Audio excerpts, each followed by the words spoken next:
And so this limited resource. Did you see that guy the other day said you should get a T-shirt that says limited resource? No, but that's a limited resource. That's a great idea. Did I say it's a limited resource? The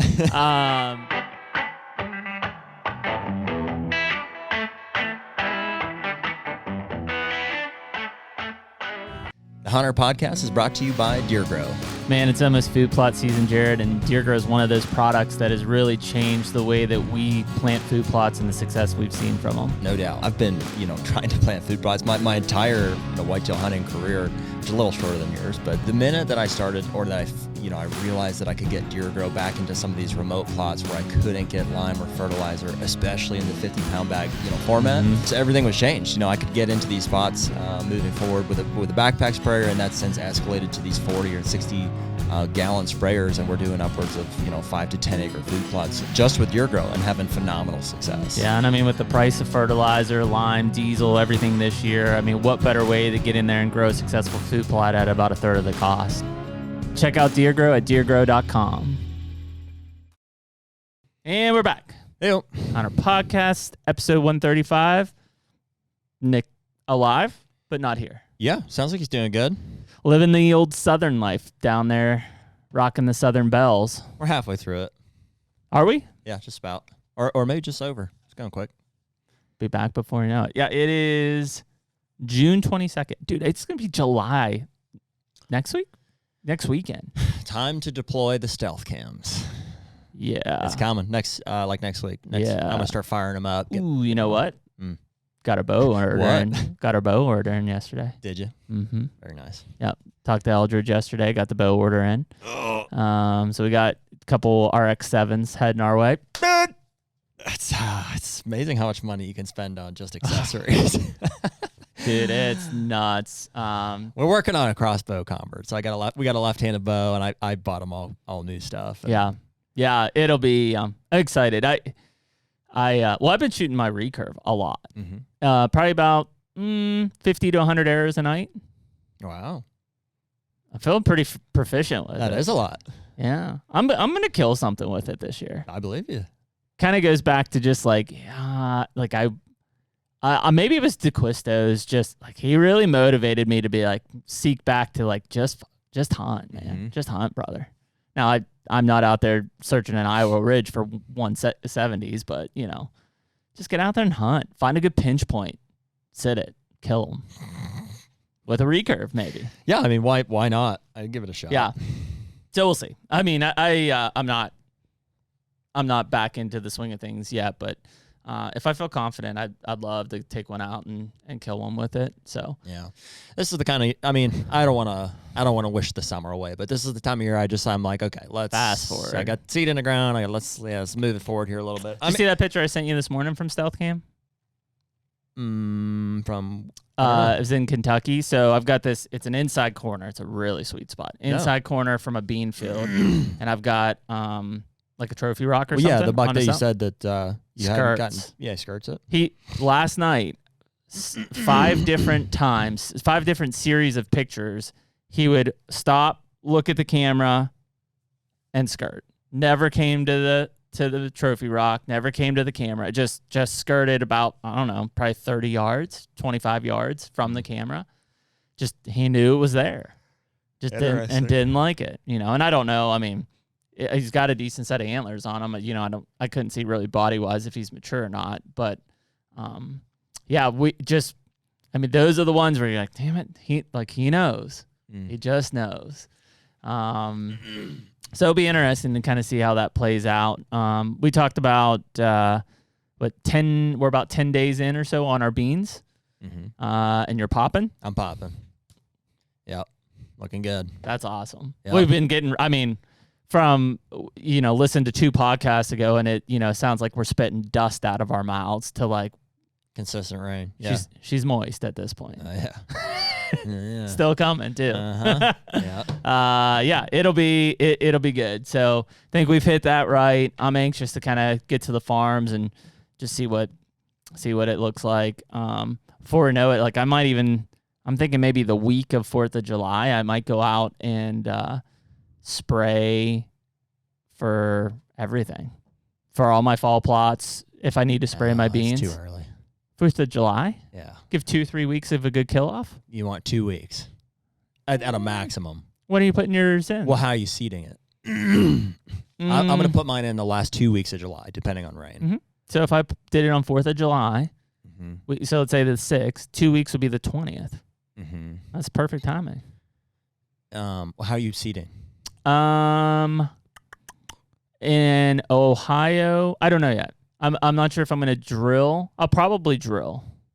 Yeah, then I would spray the day of. Why give yourself 2 weeks of weed growth after the initial spray? I spray as close to your... I mean, as long as you can get through it. If it's thick thatch, it's thick. I've got some thick areas, at least in Kentucky. All right, then yeah. I would do both, honestly. Ohio's probably fine. A lot of it will depend on if it's real thick thatch and you're going to drill, I'd spray now. I'd spray now, and I'd spray... Yeah, spray again, burn it down. When you put it in. Yep. Yeah. If you're just going to broadcast, or if there's not a lot of thatch, I would just, spray the day before, day of. Mm-hmm. Yeah. No, I need to spray early. Because what happens is, like, as soon as you spray, stuff dies, but there's always stuff coming up out of the seed bed and stuff, so that stuff starts to grow and it catches up. I need to spray in a lot of those areas because I've got pretty good thatch in them. So I'll probably spray 4th of July and then spray when I put it in. That'll be my... I'm going to spray that 4th of July. I'm going to spray my beans because that will have been 4 weeks from planting. Yep. Yeah, so that's good timing because I could spray my beans and spray those plots for the first time. And then when I get ready to plant, I'll make the call of what I'm going to do there. Yeah. I think all my brassica plots have been worked. I've got good soil exposure, not a lot of thatch. So I'm going to just spray... And just seed. And seed that, like I said, the last 2 weeks of July. I'd love to do that. It's lazy, but it's a lot easier than taking my damn tractor and drill down to do all that stuff. If I could just take my 4-wheeler and sprayer and just spray and broadcast, that'd be beautiful. So, we'll have to see. Probably won't happen. Let me think. I'm trying to avoid. I'm definitely not turning the soil this year. I'm just gonna try straight drill or broadcast on top, and see if that works. Or if you just burn it off. Can you spray it? Kentucky's tight on their burn policies. That's my problem there. I won't tell them. It's not telling when it looks like it's I just lit. Yeah, but down there, you don't know which hollow it's coming from. They got all. Yeah. Is that fire? Nope. No, it's don't cloudy. worry about it. Don't worry about it. It's from Canada. So, anyways, we've got that. I mean, dude, because it is coming right up. You're right. The one thing we're gonna go up to your farm and probably do some stuff with box blinds and stuff. Where we've got a photo shoot and stuff coming up. I gotta get. That's my big thing is I gotta get box blinds. I gotta get box blinds and some of those quad pods built and put out. Yep. Because that's what. Aren't your boys old enough to do that yet? No, dude, I wish. Carter, here's a wrench. I feel like I need to go hire people to do this. He's smart. Stuff. He can figure it out. Oh, dude, I'd walk up that and. Dad, are there directions? You don't dare ask for directions, boy. Listen, you got 4 pulls, this many bolts. Get it together. So I need to put, because that's what always creeps up on me. I usually am pretty good about my food plots. All of a sudden, it's like, dude, I didn't get my box blinds up. It's August, Oh, I bought some of that tent that you were telling me about. Did you? Yeah. So we've had some issues with like and I don't know, maybe they've improved it since, but like they've got the blind kit. It's like a window netting almost. It's window netting, and it works perfectly. It's we used it for like 1.5 years, 2 years. Over time, it seems like the windows have gotten really hot just from the sun, and the adhesive, like on the inside of the curtain, has melted, and it starts to fall off and stuff. And so you had the idea, and I really like it. They have the Amazon, just from Amazon, you can buy tint. Yeah, it's window tint. Window tint, and you can get like all different grades of it. I bought like the 17-inch tall by 196 inches, so I can cut it, do a whole window. I could probably do a whole box blind for like $30. Yep, that's what I did, and it's awesome because I did that. And I'm not going to do all the windows. No. I don't think I did.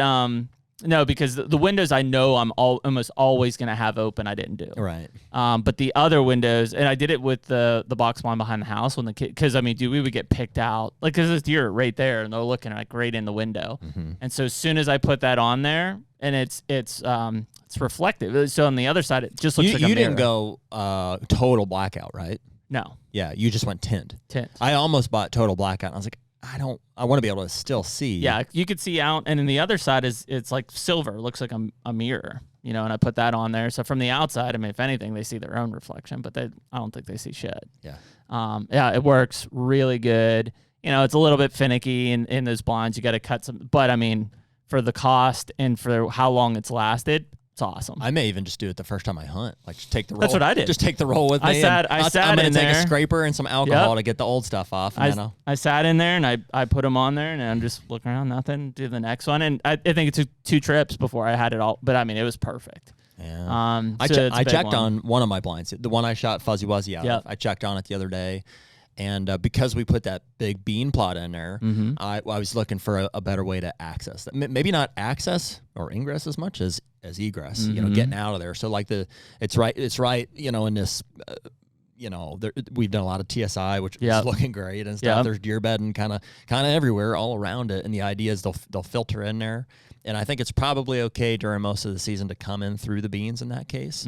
But to get out, obviously you don't want to walk out through the destination food source. So I found there's a nice drainage that runs east, so I kind of have to walk one edge of the plot.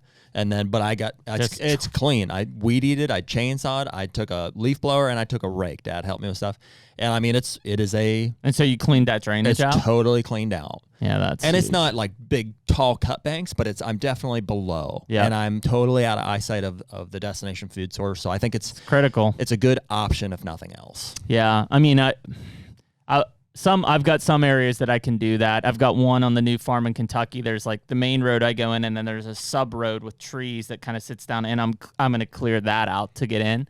But I put, I don't know what I end up, maybe 30 or 40 pounds of that grain sorghum in for screening, because I had some screen issues, just didn't take and work out. So I put grains sorghum in some of these screens in both Ohio and Kentucky. That's how it's supposed to grow. Why don't you just say your real world corn didn't grow? It didn't grow. It didn't grow. Real world. I can never say that. Yeah, and I'm always the first to say operator error, right? Yeah. And it was weird because I've again trying to be super proactive. I planted corn in southern Ohio the last week of April. We did get a super cold snap somewhere right after that maybe messed with germination. I mean, it didn't germinate. I don't want to say that it didn't grow. Like, there are a handful of stalks that grew across 6 acres. It didn't germinate. What's so weird is, like, a couple hours south of that on my Kentucky farm, I planted the next day different corn. Looks great. And my soil's better in Ohio. Hard to say. Yeah. I would assume that's what I'm planting is those real world beans, and they've always done great for me. That's what I put. I put beans in, real world beans in everywhere where I planted. And those are working for you? I don't know. I haven't been back. Yeah. So, but it was weird because I sent you a picture. I mean, you could see my drill lines in the soil and nothing. Corn's in there. Like, seed box was empty, right? Yes, nothing in there. 6 weeks later, you go open your seed box. Holy hell! Yeah, it's in the full ground. Full of corn seed. Yeah, it was just really strange. I mean, it was a complete failure. And we've talked about it. Corn sucks to grow. Like, if it was up to, I'm not a corn farmer, right? I don't want to do this. I mean, I've transparently spent a lot of money trying to get this corn to grow in Kentucky, and it looks good. It's spotty in some places, mainly from the drill, but yeah, it just didn't grow. So I went back in and I did real world beans over top of all the place that I put real world corn in Ohio. Some issues with the drill too, huh? Yeah, You think it's just a weight issue? It's a weight issue, 100%. Yeah, it just is. It's 1,400 pounds. Why plus, don't they just make it heavier? If that's the only issue, like, why don't they? I mean, that's because it's portable for compact tractors. If they go too much heavier, then you get back into the hydraulics and everything that you would need them. So that one, what did I use? A Land Pride? Great Plains. A Great Plains. I rented it. Yep. It has hydraulics. It only has hydraulics. Yep. Yeah. So all it is it's basically a trailer. There's there's a pin. Yep. And the only thing the hydraulic does is raise and lower the thing on the 2 big support wheels. Uh-huh. Yeah. Whereas mine is completely 3-point hitch. Like, there are no wheels on it. It's a 3-point, lift it up, drop it down, just like a cedar would be. And it's got a hydraulic. No hydraulics. How do you adjust the top link? Oh, wow. Mm-hmm. Yeah. And the thing is, what are you, Amish? Yeah. Well, here's the problem with it is like I could top link. You mean like? Oh yeah. Oh wow. Yeah. I thought your. This is how us peasants do it. Just let it. Wow. Yeah. Dude, when we had the Ferminator, the very first time we used it, I said, "This ain't gonna work." Yeah, I'm out to. Like, that's funny. So, well, dude, that could be a part of your issue. Well, but because there's no way to adjust the. I mean, and I can crank down harder, which would put more weight on the cutters, but then the wheel comes off, or the turn basket in the back, which drives the seeder. So you have to have it balanced enough that turn wheel in the back is still spinning to generate seed coming out of the boxes. Mm-hmm. So if you turn it really heavy into the front, you're going to dig deeper, but then the basket's off the ground, so it doesn't turn, so no seed drops. Right. And I think the one I use is the same way. Yep. The tires are what drives the gear, though, in that case. And there's like a pin you pull and drop. Yep. So that becomes the issue is like now I got to let a little bit off just so the basket hits, but enough that I'm still dropped in. And I mean, it's got pressure wheels they were a bitch, but I finally got them down the whole way. So, I mean, I got good seed depth. Now, the problem is, at least in like Kentucky, I mean, I was drilling into. You got good seed depth. In Ohio. Okay. Because it was, I mean, I had worked that soil previously. Okay. But in Kentucky, it's old pasture. Mm-hmm. It hasn't been worked in decade. Mm-hmm. And so trying to drill into that, no, it's not heavy enough, right? Your Great Plains would have probably done it, but that was not heavy enough. Nick, can you see if there's a weight difference? There's a huge weight. I bet your Great Plains is probably over 2,000 pounds. It's not mine. I rented it. Well, yeah, well over 2,000 pounds. What's yours like? 1,400. Okay. Yep. Bet you could make that up, right? Can you stack lead somewhere on it? I mean, I've stacked Quickcrete on the front. How I'll much? tell you what is what was that? How big was that? A 7-footer? Yeah. Land Pride, 3,800 pounds. Wow. Over and yours is 1,400 pounds. There you go. Wow. Can't make that And up. the difference, is in the design. Mine's literally a trailer. Mm-hmm. Trailer with hydraulics that lifts it up and then puts all 3,800 pounds straight down on it. Why? That does seem like a superior design, Because think of oh, absolutely. Well, it's also we looked it up, $25,000 for that thing. I didn't look it up. I took think, your word for it. I think it was $25,000. I do want to know how much that actually costs. 2023, $33,000. Wow. $33,000. Wow. That's nuts. Isn't that crazy? Why would I ever buy one? Yeah, you got to put up with coordinating it with the county, but I mean, super easy. And from my aspect, I can't transport it. Like I need to be mobile to my farms. I can't do it. Like I'd have to put it on its trailer. Have local co-ops? Like, yeah, but like in Kentucky, nobody plants. It's all cattle farms. Yeah. You know, maybe in Ohio. You don't think they drill anything for the cows? Like, what do the cows eat? Grass. Yeah. I don't know. Grass. Probably my corn when they get out of their fence. Interesting. I haven't had enough time to look at that, but yeah, it's I think it'll work fantastic for brassica because I mean I'm getting a 1/2-inch cut in that pasture, so I mean, and that's what I can even bring them up. I mean, well, if there was no thatch, I don't even think you need it. You don't. But yeah, to get through the thatch. Yep. It's we're very much I think experimenting with it. Kind of have been. We've always turned a soil over. Like it just seems we're farming it. Like that's well, I mean, I will say from a benefit, and I mean, it only benefits if it freaking grows, right? But from a benefit side, I mean, my time planting has been cut in half. Oh yeah. I don't have to till anything. Once I spray it, I come back, drill it, I'm gone. I don't even do that. I don't even drill it. I'm just like spraying, broadcasting. Well, I'm talking about at least with corn and beans. Dude, I tell you what, my clover looks good. Yeah. For the most part. Corn and beans, I have to drill. But brassica, yeah. Corn and beans, you do. Yeah, brassica. And clover. That seed is small enough. Dude, I'm going to broadcast. I was looking at that East one where I was checking on this block spawn the other day. I'm going to broadcast into stuff that's this tall. Yep. And dude, look at Sturgis. He's walking through his buckwheats like 5 foot tall. Yeah, and just nuke it. It's a good plan. I'll probably try that on some of my plots this year. Is I'm just going to spray it, broadcast it. And just let it go. Spray and spread. That's it. Just let it go. Yep. Yeah. So I don't know. I mean, it's I need to do the one thing I haven't done because I've been so caught up in these stupid summer food plots, which by the time I actually get them to grow, it'll be fall. Is that I haven't even done my calculations of like how much seed I need for the fall. I've got a giant. Don't worry about it. Just buy more than you need. I bought a 600 bag of, or a 6 I bought a acre lot. bag of brassicas the other day. I spent 100. It's not that much. Well, so I've got that one really big field in the back of the new Kentucky farm. About 2 acres of that is beans that I drilled. There'll be a little cover, but I've got a 5-acre field that I'm going to do in clover and alfalfa. That'll be my perennial field. Cost me about $200 for alfalfa the other day. So, but I mean, if you could grow a clover and alfalfa field perennial back there and maintain it, baller. So the problem is like that farm is its first year, right? So everything's new in establishment. Nothing has been grown there. It's been a pasture farm. Yeah. In Ohio, we're going to talk about this on a Bought a Farm, is like I've got a timber cut coming up. So like, you know, I put beans in there. I'm going to put brassica in. I almost don't want to put too much work in because if all of a sudden they start taking machinery through there, I mean, it's going to rip it all up anyways. So it's like. That I don't know. I can say clover's going to be a lot more resistant to that vehicle pressure. Brassicas will be completely flattened. Sure.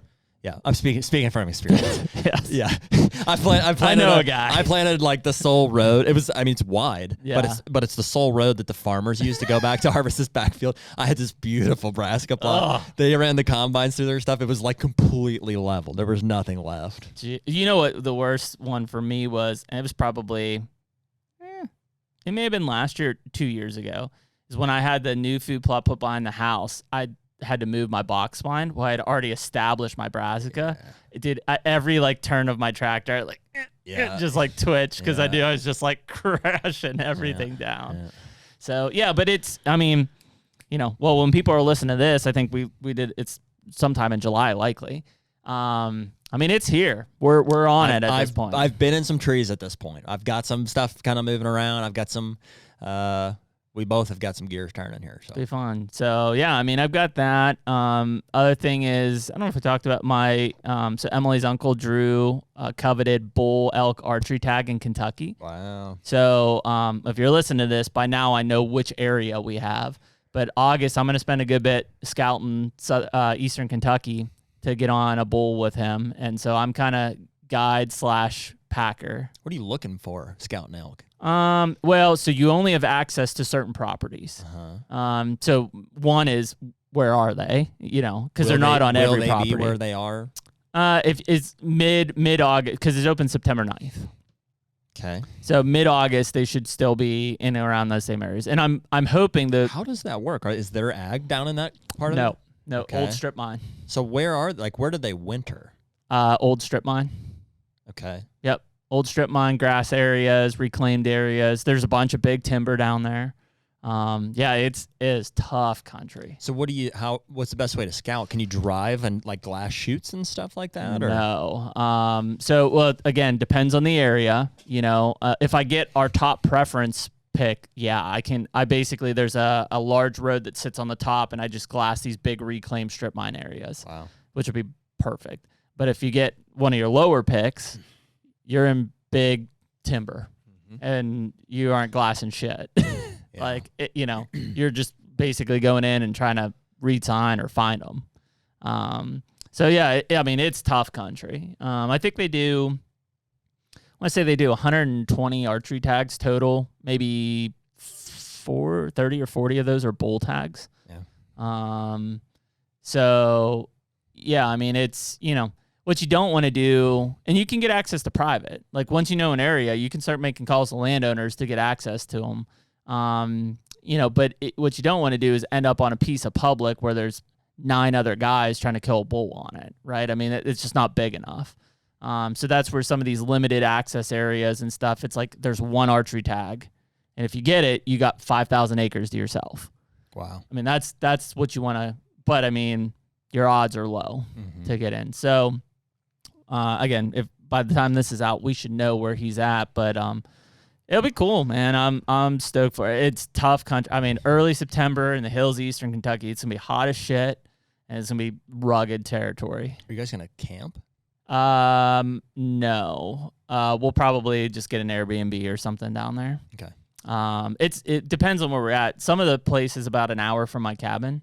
So I don't really want to have to drive an hour, but if we needed to, we could. Yeah. Airbnb. Yeah, that's the plan. But yeah, it should be pretty. I mean, he's been putting in for, I forget what he said, 18 or 20 years. Wow. So yeah, it should be cool. I mean, I don't know what to expect. I pinged off some of our whitetail property guys down in that area just to get some contacts. Talked to the one guy. He's been involved in it since they were been reintroduced down there. So anybody listen to this, got any tips? Just All the tip. All ears. Wide open. Cool. So, but yeah, anyways, we have a guest today. We've got Kip Adams from National Deer Association on. And so Kip and I have known each other, I don't know, since I was in college, 15, 20 years. Obviously knew Kip from QDMA and then his kind of evolution to the National Deer Association. So I think a big piece will be, even I'm still a little fuzzy on what that looks like, from transition QDMA to that, Yeah. What those guys are doing and just get Kip, some of Kip's, he's a Pennsylvania guy. So just some of Kip's take on things that are happening in the whitetail world and, just be able to bounce some ideas off of them. Cool. Let's get them in.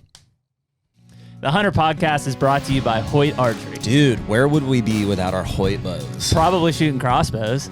or a Matthews. Yeah. One and the same. Yeah. But in all seriousness, we love being Hoyt guys because you stand out. When you're in this room full of other people that shoot these other types of bows, I feel like the Hoyt guys just stick out. Dude, it's just a legit bow. I mean, especially that carbon riser, man. I mean, I know that they've got several other aluminum lines as well, but for me, I'm shooting that RX5 in the carbon model. They've since come out with the RX7, and I can't tell you how much I love being a Hoyt guy amongst a sea full of Matthews guys. So we're out there, I think, proving them wrong, shooting 80 pounds and, killing stuff. Hey, man, if you want to get serious, get Hoyt.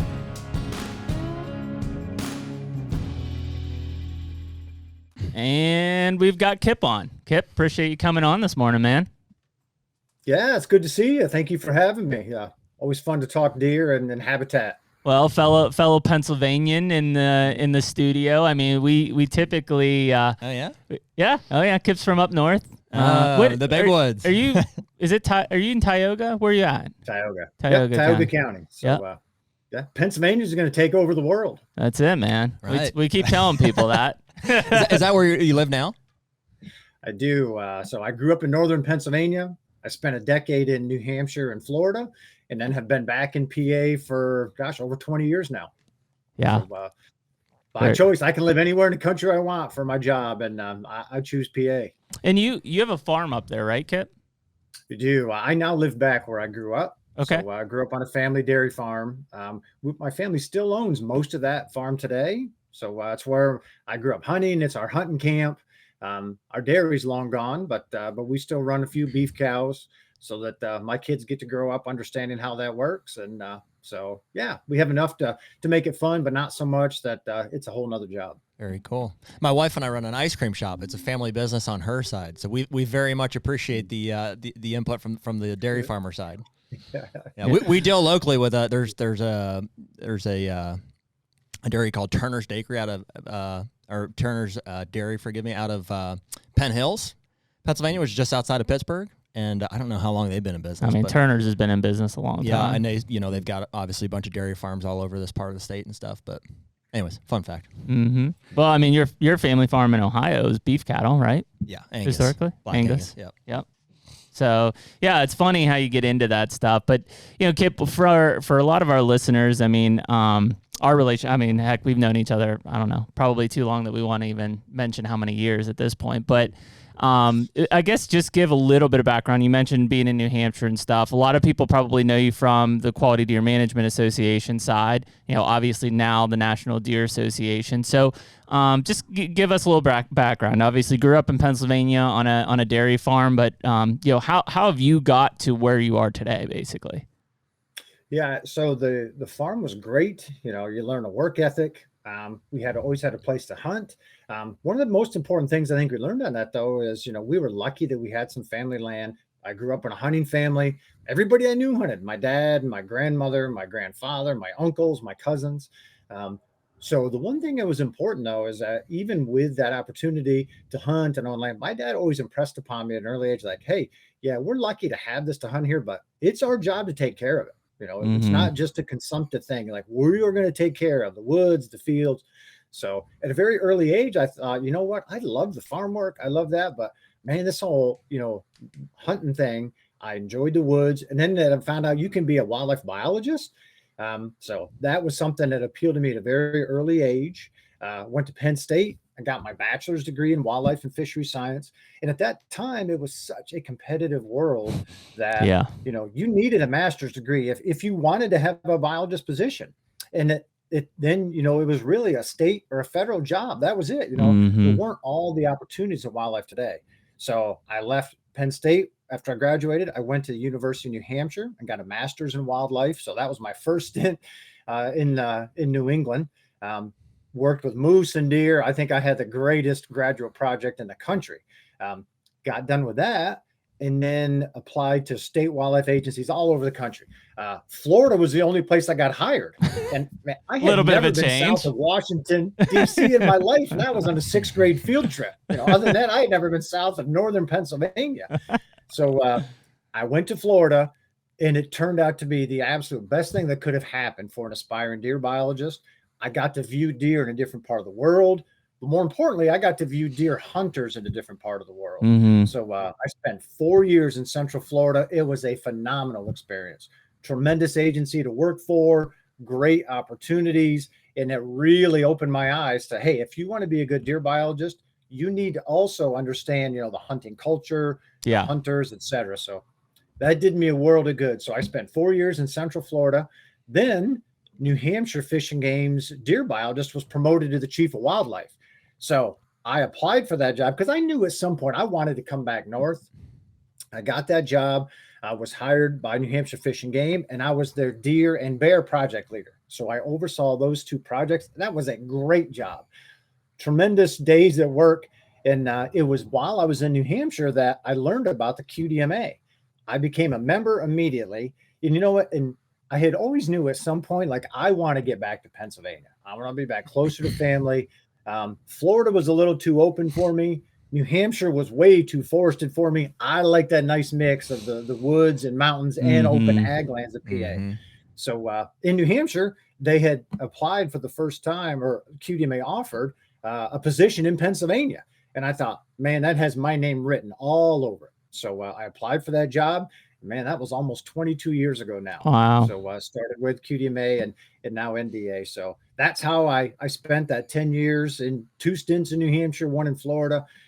Great experiences in both, and never even fathomed not working for a state wildlife agency. But it has been a tremendous ride with the NDA, and it's taken me to places I could have never imagined. So I'm very thankful for the whitetail deer and the folks I work for, all the different people that I've got to see and meet, and different places I've seen. So deer have been very good to me for sure. It's crazy, man. I mean, I think because I took similar path. In fact, that's probably when I was at Penn State is when we actually met, Kip, and being I don't know what the exact stat is now, but it's like, 90+% of hunters will never hunt outside of their home state, right? I mean, that's just, where they'll stay. And, I remember when I graduated from Penn State, I went to Mississippi State. So again, I had vacation, but I never had spent time in the South really. And the culture change that you experience there at first is, it's a culture shock. That's what they call it. And they're not lying, right? I mean, it's a completely different way of life when you make such a huge transition geographically. But, once you get to experience that and the habitat and the deer hunting and how everything is, there's no doubt that you become a better rounded deer manager by understanding how things can be done differently. And I think it's a huge piece of it because, I mean, we've got listeners, all over the whitetail range on this thing. Frankly, we get quite a few people from Florida that write in and are like, unrepresented, you guys don't really talk a lot about Florida. And frankly, we just don't know a whole lot about it. Like we've had some invites and stuff to go down. Sure. And from our perspective, it's like, it's an overlooked state from a whitetail side. Yeah. Right. Well, it's night and day. I think from here, it's very different. Yeah. Yeah, it is very different. A lot of really, really good hunting in Florida and a lot of tremendous public land hunting. When I left Florida in 99, they managed more public land than any state in the lower 48. Wow. So like at that point, there was, I don't know, 4 million or 5 million or maybe even 6 million acres of public land. So it was great. And, I vividly remember I started there in October. So like day 1 was orientation. Day 2, I was at a deer check station, working with deer hunters. Right into it. Seeing for the first time, the hunters giving their dogs deer meat, encouraging their dogs to chase deer. And I'm thinking, whoa, like where I am, people shoot dogs in the woods are chasing deer. Yeah, like right. Where I grew up. So that was a big smack in the face that, what, you might be, have a master's degree in wildlife. You have a lot to learn about managing deer here. So it's it's very good. It's that cultural difference. I mean, in Mississippi, same way. I remember sitting in the tree stand the first time I heard dogs running on private ground next to me. And guilty of it. I was kind of like rolling my eyes like, this is insane. Like, this isn't hunting. Meanwhile, I had just come from Pennsylvania, probably putting on a 10-man, man drive through Mountain Laurel or whatever, and it's so when you look at these kind of different aspects of things, like culturally, you brought those dog hunters up and say, we walk, 10 people wide through this. And they're like, why wouldn't you just send dogs through there? It's just, that's the cultural difference. In fact, one of the first times I was in Florida in the fall during hunting season, I got introduced to guys using those swamp buggies that would go through. I mean, it'd sit, 10 feet tall, right? And they'd be driving those things through the swamp so you could see down into everything as you were going through. And that's just how they did it. Are those like those amphibious vehicles you're talking about? Like, it has the big swamp tires, but it looks like a giant scaffolding. Essentially. That they can sit high and look down in, but they can still navigate through those swamps. I'd be doing drive-bys from a fan boat. So, but it's funny because you get into that side of things, and part of the reason I bring that up is Jared and I struck a nerve around the baiting situation in Ohio recently, and nothing like against it because we've used bait in bait states. Well, like our nerves been struck first of all. That's why we talk about it. Yeah, but it comes up in the discussion again because anybody who has only hunted that way, right? They know no different. To hear somebody come from the outside and say, "Well, you shouldn't do that," or "It shouldn't be legal anymore." Yeah, it's they feel basically like they're under attack, on the way or the culture that they've grown up hunting, essentially, or slipped into over time. And it's like that, I think, with anything, like in Pennsylvania, for the most part, we still can't hunt on Sundays. Yep. I remember going to New Hampshire, you can hunt on Sundays, and I remember thinking, what, you're not supposed to be able to hunt on Sunday. So anything that's different than like how you were brought up into hunting, as hunters, we tend to be pretty narrow-minded, like everybody hunts exactly how I grew up. And the reality of it is that's not true at all. But it's people hunt very, very differently, and they see that as the only way or the best way. And so, as deer managers, it helps having experiences in many different places, just to view how differently hunter cultures are, and because it doesn't matter what state agency you're talking about, they can have the best deer plan in the world, but if hunters don't implement it, it's going to fail. Yeah. So you have to account for that hunter culture. Even just hunter density, just the sheer numbers of hunters on the landscape vary so widely that that plays a big role in like to what some state has for bag limits and 100%. Season lengths and all that. So that's a big part of it. Kip, one thing I wanted to touch around our home state of Pennsylvania, and it applies to other places too. But I think I was in high school, but you probably were coming into like the forefront of it when Gary Alt was going around with the new deer program around antler restrictions and concurrent seasons. And, we've talked numerous times about, where Pennsylvania stands right now from a quality of deer hunting standpoint compared to what it was. And, again, from that cultural way of things, right, there's certain people that will tell you, I wish it was like it used to be, just because of the deep-rooted tradition and how everything was. The access, too, is a big part. Yeah, and to today, where obviously there's a huge opportunity for, better quality buck hunting, and overall experience, but less access and less tradition. Yeah, I would word it as there's less opportunity for better deer. Yes. Because the access is the main gripe, I think, of a lot of guys in and I use my uncle as the prime example, somebody who grew up hunting. He's from Meadville area, like Guys Mills, and he'll talk about, that there wasn't as big of deer back then, or as many of them necessarily, but you could go anywhere. Like, you never had to stop. You never saw a posted sign. And so like the freedom to hunt where you wanted to hunt and how you wanted to do it, was much greater than it is now. But he also sees the better deer quality, but he's lost most of his good spots. Right. And so that's come like with the privatization of, and maximization. QDMA probably has a role in that. Some you've probably experienced too, Kip. Yeah. And it was the same way, like when I grew up, you could hunt anywhere. Walk. I lived in town. Our farm was a half mile away. I could walk out of my house with any 22 rifle or shotgun I wanted, down to the end of the street, get on the railroad tracks, and then just go in either direction, just hunt wherever. And, that is all gone. But you know what? It's always blamed on, it's this privatization of wildlife, or as people want bigger bucks, they don't let you on anymore. And that's certainly part of that. There's no doubt. But that's not all of it. I mean, it's partly just a change, a sign of the times. I now live in the town that I grew up in, outside of that town, but there are landowners here who do not hunt that still don't let other people on. So it has nothing to do from hunting. It's just a liability issue. Yeah. They don't want people they don't trust, whatever. Liability's a big part of it, for sure. There's no doubt that deer hunting is part of that, but it's not all of that. So there's other things to blame as well on, some of the reasons that we can't get on all those acres that we used to.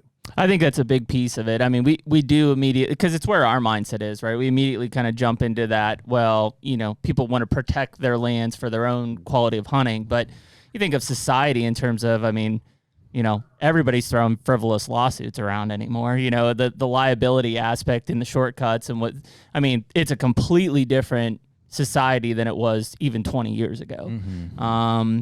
And so I think when you start to look at that kind of thing, and the one thing that Jared and I have continued to bring up is, even the change in parcel sizes, right? Over the last 20 years, how many 500-acre farms got divvied up into 5 100-acre farms that maybe are now, 50s. Like it's just, it's just part of progress of society of how things are. You just don't see, large parcels and bigger landowners like that in a lot of the states anymore. Yeah, there's probably more credit to what you're saying there, Kip, than a lot of people realize. Like if I just were to recount the no's that I've gotten from people that I've asked for permission in the state of Pennsylvania, rarely has it been because, well, we really are investing into a lot into the property and we hunt this, more often than not, it's either a liability issue or they used to let people hunt and they spoiled it, parked where they weren't supposed to park, whatever they did, litter damage, property damage. And it tainted the landowner to not want to allow people to hunt anymore. I'm going to say that happens a lot more probably than just somebody bought it and it's highly managed, Yeah. One thing that really plays into that too is just the sheer number of hunters there. For an example, the Western U.S. only averages 1 deer hunter per square mile. Wow. A lot of wide. The Southern U.S. or Southeast averages about 4 deer hunters per square mile. The Midwest averages about 5. The Northeast averages 9 deer hunters per square mile. We lead the country, 14.5 deer hunters per square mile. We polled Pennsylvania.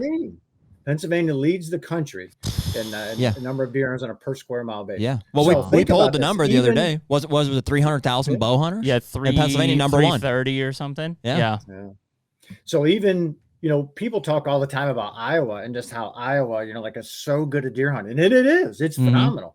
One of the big reasons is that Iowa only has about 4 deer hunters per square mile. Yeah. So people say, well, our rules should be like Iowa. Well, you know what? If Pennsylvania's deer hunting rules were exactly the same as Iowa's, you wouldn't get anywhere near the same results simply from, just hunter numbers. But hunters don't, they forget about, or they don't think about that, partly because, as you said, Jeremy, most don't hunt anywhere else. Right. So they think everywhere is like there. But yeah, I mean, and that just makes it even more amazing how good age structures and numbers of deer are in Pennsylvania today, given we have way more deer hunters per square mile than every other state in the country. So, Kip, one thing that we've talked about a few times, and let's stay with the Pennsylvania or anything like in Michigan. We saw Minnesota, as of yesterday or whatever, just approved crossbows for everybody. Yep. So that's a huge regulation change going into the new year. Lost another one. Yeah, another one fell. But if you look at the access side of things, right? The public land access. One of the things that we keep or just access, period. Yeah, going back to is that the number of hunters that exist now, and in particular, the new hunters coming in, their experiences during these hunts, you almost just hear nightmare stories, right? It's just constantly. Let's go down this one. Yeah, it's like constantly you're just I said it's whatever, jamming 10 pounds of shit in the 5-pound bag basically, but you have limited area, right? It's a limited resource, this access public land, whatever you want to call it. And you've got these hunters who, for the most part, because of the people and how they manage their private land, are getting pushed into the public land aspect or the open land aspect. It just seems like these people are constantly having negative experiences, not because of the hunting or the quality of habitat, but because of the other hunters that, frankly, are having to occupy the same space. Simply put, it seems like there is while opportunity is being increased by the allowing of crossbows, whatever season lengths, allowing of sun. So opportunity, as it's seen by the state agencies and a lot of people, is being increased, but the experience seemingly to the public is decreasing. Yes, there's maybe more opportunity for bigger deer on private land and stuff like that, but it seems like you're chasing something that's going in the opposite direction. And so like we kind of are struggling to see, and we can't bash the state age. I mean, no. We're also seeing the issue. We want everybody to have an excellent hunting experience. And it just seems like the increase of opportunity is having the opposite effect. I think that's dependent on particularly how much public land is available. Right. States that have very little public land. Completely agree. Absolutely. There's so much crowd. In Pennsylvania, we're lucky, to have 4.5 million acres or whatever. If some of the biggest deer every year come off our public lands because, they're the oldest, those oldest deer. And there's certainly public lands in Pennsylvania that are overcrowded, particularly ones closest to urban areas. But man, there's so much public land in PA that almost doesn't get hunted. Yeah. So we, at least in the northern part, like I don't know anything about public land down your part of the state. In the northern part of the state, I have friends who hunt almost exclusively public land, even though they have access to private land, because there's others on that private land, so they can get a more backcountry or wilderness experience on the public and just. It's very mountainous, it's rugged, people just don't go. So I hear what you're saying, and I see that in some places, but I don't think that's across the board. I think that's real dependent just on how much public land is available, and partly on how worthy are folks to get a little farther off the road and just get away from some of the real easy access points. I 100%. I think you see it in a lot of the states that are almost destinations, Kansas being one, but Illinois, Ohio, like these places where people want, like the mindset of killing big deer and hunting experience and hunting another state, those ones seem to have less public land available and more people, not only residents, but non-residents flooding into them to hunt. And normally, if you are a non-resident, you probably are hunting public, right? Maybe you don't have a lease or the whitetail states you're talking. Yeah, from a whitetail you go all the way west, and it's all public land. The people out west look at us like we have 3 eyeballs when we say, yeah, we bought a piece of ground and we manage it and stuff, right? They're like, why? Why would you ever do that? And it's it's just a completely different thing. But in terms of the Midwest whitetail states, and even over to Ohio, like there is public land, but I mean, you've got a lot of people coming to take advantage of those opportunities. You know, and so like our Southern Illinois experience was very, you know, Bad. yeah, it wasn't good. It's an interesting observation that you have there. So because people don't look at, and I could be wrong, but I don't think, you know, people look at Pennsylvania as the premier whitetail destination. You know, frankly, a lot of people, so like in our part of the state, you know, it's like, man, do I want to drive 2 hours north to like where you're at, the big woods of Pennsylvania that has all this public land, or do I want to drive an hour west and go to Ohio, right? Just based off the name, I can hunt Sundays, you know, whatever public land exists. But, and in fairness, I don't know that our perspective on Pennsylvania is the best one, because like we're in one of the most populated parts of the state, for sure. You know, there's definitely certain counties around here that don't, you know, Greene County and stuff that there's not a whole lot going on, but we're in a suburb of Pittsburgh, you know, and Philadelphia I'm sure is the same way. So like what we see happening in Pennsylvania is probably night and day from what you see up in northern PA, and we have some experience. We went and hunted it last year, and it was a very limited sample size, obviously, but just to put that out there. Yeah. Yeah. Pennsylvania's a big state, so I'm sure, you know, what we see here is different than what you guys see there. And I'm certainly sensitive to the access issue. I like big deer as much as anybody, but, you know, my family shoots way more antlerless deer each year, you know, and I'm a huge proponent of, you know, of trying to encourage new people to hunt and people to hunt. So I spend a lot more time probably either shooting antlerless deer or helping others shoot antlerless deer than I do bucks. So, Sure. But the buck part of it certainly drives most of, you know, crowding issues and, you know, and the problems that we often bring upon ourselves as hunters. Yeah, that makes sense. No doubt. So Kip, it kind of changed directions a little bit. And just so people can understand it, number one, what is your role at the National Deer Association? And then obviously the NDA has, you know, changed or pivoted from what a lot of people were familiar with from the QDMA side. I think it would be, you know, beneficial for maybe you to kind of explain that transition from QDMA to NDA, and then really what is now your role and even the, you know, the mindset of the association moving forward here from a whitetail perspective. Sure. So my job is I'm our chief conservation officer, and some of my old law enforcement buddies joke, say, you know, like, are you a game warden now? And the answer is no. I'm still a wildlife biologist. At QDMA, I was our director of conservation, which means I oversaw all of our conservation programs. Through the merger, my title changed, but my job is essentially still the same.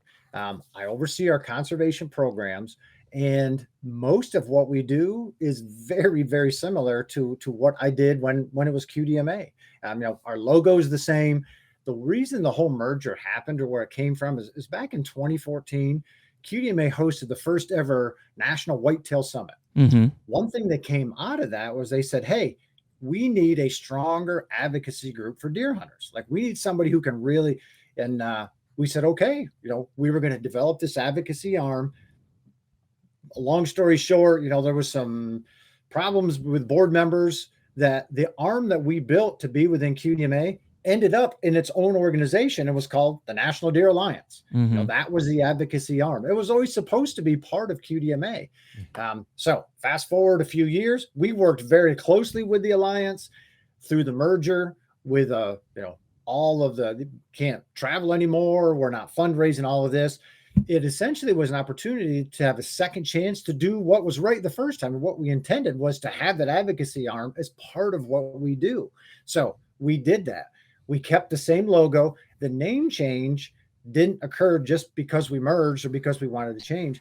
We had done surveys at QDMA and had known for years that the name QDMA had some negative connotations with it from non-landowners. They heard quality and thought, well, you know, I hunt public land, so that's not for me. Or the management side, well, I'm not managing woods or food plots. Must be I don't belong there. And we had some pretty good data from surveys showing, you know, we were alienating a bunch of hunters simply because of that name. So when we merged, we said, you know what? This is also, if we're making this big splash, you know, let's take a look at the name. And then through that, decide, you know what? this is a better name for what we do organizationally. So that's why we changed the name, National Deer Association. It's something that resonates well at hunting camp. You're at deer camp locally, but it also resonates very well in the halls of Congress when our chief policy officer, is in Washington, D.C., fighting on behalf of deer hunters. So that's the reason for the name change.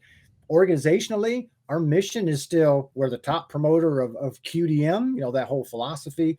We want to see good deer management, good habitat management. We want to increase, hunter numbers or expose new people who want to learn, just so that we continue to have lots of advocates for hunting. So that stuff all stayed very similar to what we used to do. So my job is pretty much the same. I do have a new title, and we have more focus now on a public lands initiative than we had in the past. We have way more focus on the advocacy initiative, which is good. That there's nobody that fights harder for deer hunters' rights. So, anyway, that's kind of the big difference. But organizationally, everything else is very, very similar. So basically, if you look at it from kind of a large scale level, and not to like pick on the QDMA side, but when you thought about QDMA and people who remembers, you thought about that management, that property, that kind of, basically I'm managing for deer on my private lands. Whereas from an NDA standpoint, it's more of, the future of whitetail deer hunting and habitat in this country. That's right. And we still put a lot of resources into the habitat management part of that. And that's still one of the biggest things that our members want from us and want to learn.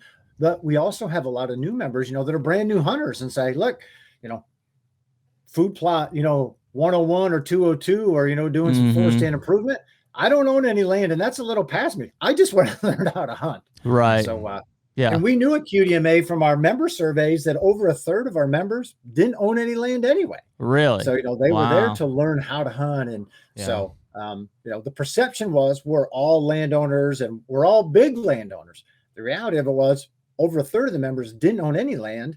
And over half of our hunters hunted like less than 300 acres, I think it was. So wow. Sure, there were some members that owned a lot, but it was a lot of smaller landowners than the perception of the organization was. So that's one of the reasons that went into the name change as well.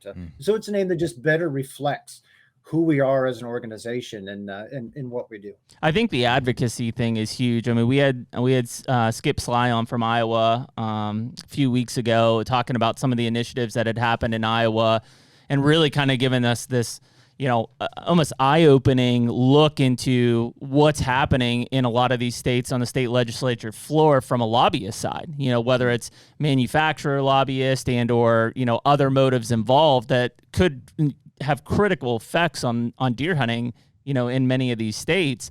And I think it was one of those things where all of a sudden it was like, well, who's out there talking for on our behalf? Yeah. And that I think that's probably still transparently, Kip, one of the things that, people listening to this even are questioning of like, who is out there. And I think you guys are. It just seems like maybe a lot of it is kind of behind the screen, essentially. Would that be the best way to describe it? Yeah, we have not done as good a job as we should, letting folks know about that work. Torrin Miller is our senior director of policy. Torrin's a Pennsylvania guy, has a master's in wildlife from Penn State and a law degree from Penn State. Oh, wow. So like he understands both halves of it, spends a bunch of time at DC. He handles all of our, legislative issues across the country. So we have a bigger or advocacy presence than ever before. And we need to continue, to let hunters know about that, whether you're a member or not, we're fighting for your rights. And you're right. Torrin is in a lot of those meetings with the people, like that Skip was talking about and others, and he's often the voice of reason in that room because, legislators are influenced in every which way. And as you can imagine, Torrin often is the one there saying, we understand what you're hearing, but here's the reality, of this issue. So he's very good at being the level-headed one, and trying to, let the legislators know, hey, here's what's really in store here. Here's what you're really looking at or what you should be focused on. Well, so we're very fortunate to have him. Where is that feedback, like I assume from your members coming from? Like how is it sourced? And then like what are some of the key issues that you guys are advocating for now? And maybe that's a question for Torrin, but just. Yeah. Well, Torrin is always looking for that information. Torrin is very well connected with other conservation groups around the country. So he, hears from the professional side, hey, here's what's going on. But then he also works with members and deer hunters in every state. They'll email us, hey, here's an issue in my state. Can you please take a look at? Or they email Torrin directly. So Torrin and I work very closely. For example, say somebody in Minnesota, hey, here's an issue. Torrin, have you seen this? Torrin will get with me. Hey, let's work through this. Make sure we understand, out of curiosity, Kip, since you bring it up, did you guys get a lot of inquiries on this crossbow thing that's been happening? We absolutely did. And there's a lot going on in Minnesota right now. Obviously, the crossbow thing, there's a lot of CWD stuff, a lot of captive deer movement stuff. There's always wolf stuff going on in Minnesota.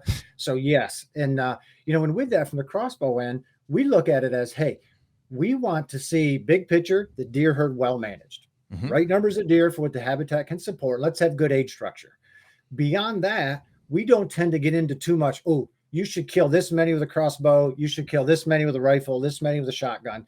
So we have supported a lot of crossbow stuff if it is going to be very good for the overall deer management program. And we have opposed some crossbow issues if we're, this is not going to be good, for the overall deer herd. So we're way less into how you kill them and more into let's make sure we're killing the right number, and having good age structure so we have very healthy deer herds. So we work with our members in those states, hey, is this something socially, that you want or not?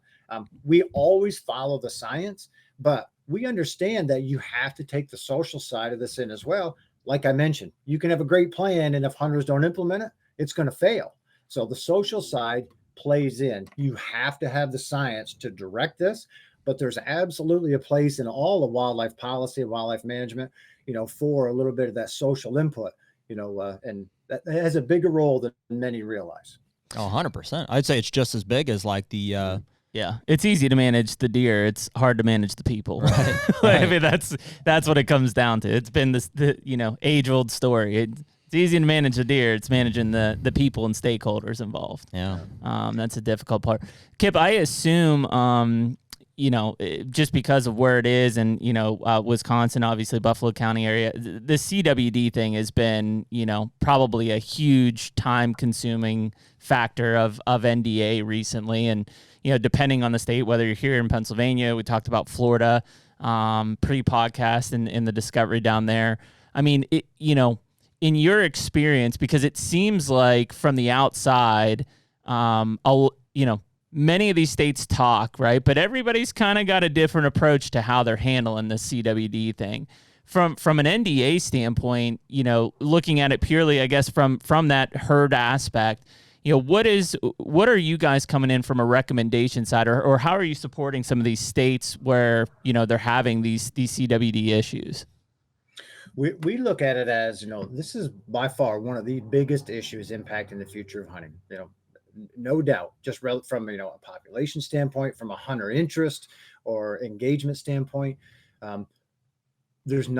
There hasn't been a lot of success stories relative to CWD. Fortunately, within the last couple of years, we are seeing some now relative to some breakthroughs with surveillance, some breakthroughs with other just knowledge of the disease, which is great. So our stance is, don't alienate hunters.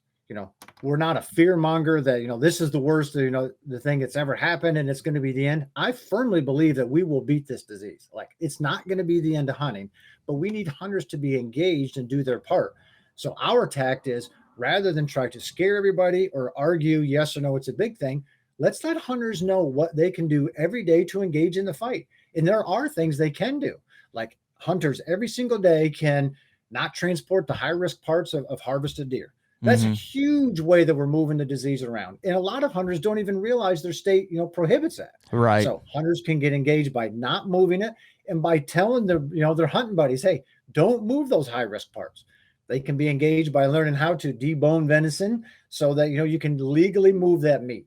So there's things that we can do every single day. So our tact is more, let's acknowledge this is an issue, and let's give you something that you can do from a hunting standpoint to help solve this. And right now, the way to solve it is let's limit the spread and allow science time to catch up and tell us how we can beat this. We can't beat it today, but you know what? Well, researchers have beat a lot of things in the past that we didn't think we could either. Yeah. So I firmly believe we will. Let's just limit the spread of this, knowing, using the tools we do have today. And hunters are a huge part of that. So that when we do have that breakthrough, it's in the smallest number of places as possible for us to be able to apply that solution. So that's our take on it. Do you think pre-harvest that there's ways to limit the spread? So, I understand deboning and not moving around the high-risk parts, but even within a local deer herd, are the things that we can do as land managers, as herd managers to try to limit that or prevent it? Well, pre-harvest, the biggest thing is let's not move live deer. That more than anything else. Well, yeah, is the biggest thing we can do from a state agency perspective or a private perspective. So that's a big thing. Another thing, and harvest comes into this, but this is just good deer management to make sure that we are harvesting enough antlerless deer each year. Think about this. When Joe Hamilton started the QDMA back in 1988, the whole QDM premise was about let's harvest additional antlerless deer so that we balance deer herds with a habitat and protect those young bucks. And we did that. We fundamentally changed the way we hunt deer and in the United States. It's a swung back the other way a little bit relative to antlerless harvest. Our antlerless harvest has gone way down, which allows deer herds to climb, which is not good for deer anyway. And it just is certainly not good if you have a disease present. So I think as hunters, we get back into a little more of the QDM mindset where, hey, let's make sure that we're not letting deer herds grow higher than they should be, because that's not good for the habitat or other species or the disease end. I think too much focus is put on just the disease part of it. So, kill all bucks so that the deer herd is very young. My take is, hey, on paper, the best way to battle CWD is to drive deer herds very low and to drive age structures very young for bucks and does. On paper, that works. But we're not fighting this disease on paper. We're fighting this disease in the real world. And we need hunters to do that. So that doesn't work at all. So I think we need to make sure the hunters stay engaged and continue harvesting antlerless deer. And if that takes having some older bucks out there to keep them in the woods and engaged, I think that's way better than shifting all of this focus to bucks, driving that age structure very young, and then just letting does, population grow like crazy. Then we're even in a worse boat, because the argument is, well, bucks are about twice as likely to have CWD as does. And I get it. I've seen the data. However, any place in the country, maybe outside of South Texas, there are more than 2 adult does for every adult buck on the landscape. Absolutely. There just are. So in almost every case, the highest number of CWD positive animals on the landscape are does. It's not bucks. So I'm not saying forget about the buck side. I'm just saying don't put all of that harvest effort on bucks. We need to make sure it's on both sides of that. And we know we have data that shows that only about 41% of all the hunters in the U.S. kill a single deer each year. Yeah. Less than half of the hunters are going to kill a deer. Only about 18% will kill 2 or more.